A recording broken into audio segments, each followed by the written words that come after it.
Pemilu 2024 telah memasuki masa kampanye selama 75 hari per 28 November 2023 hingga 10 Februari 2024. Kampanye bakal dilaksanakan secara serentak meliputi kampanye pemilu presiden dan wakil presiden, kampanye pemilu anggota DPR, DPD, dan DPRD.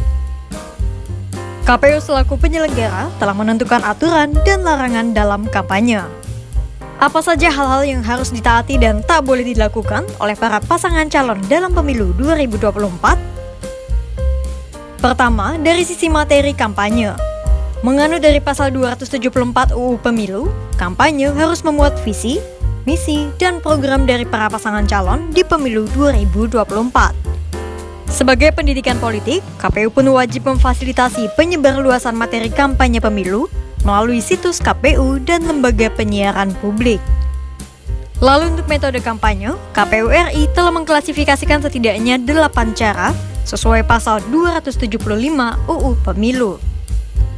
Para paslon bisa menggelar pertemuan terbatas dan tatap muka kepada para peserta kampanye pemilu, sembari membagikan bahan kampanye pemilu.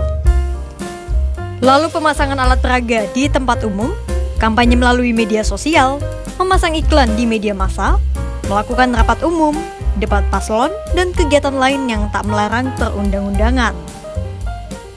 Lalu ada 10 larangan yang harus ditaati oleh para paslon selama masa kampanye sesuai dengan pasal 280 UU Pemilu. Para paslon dilarang mempersoalkan dasar negara Pancasila, pembukaan UUD NKRI 1945, bentuk NKRI, dan membahayakan keutuhan NKRI. Paslon juga dilarang melakukan kampanye yang dapat menyebabkan perpecahan dengan menghina agama, suku, ras, dan golongan paslon lain. Kemudian mengancam dan melakukan kekerasan, merusak dan menghilangkan alat peraga kampanye peserta pemilu, menjanjikan atau memberikan uang kepada peserta kampanye pemilu.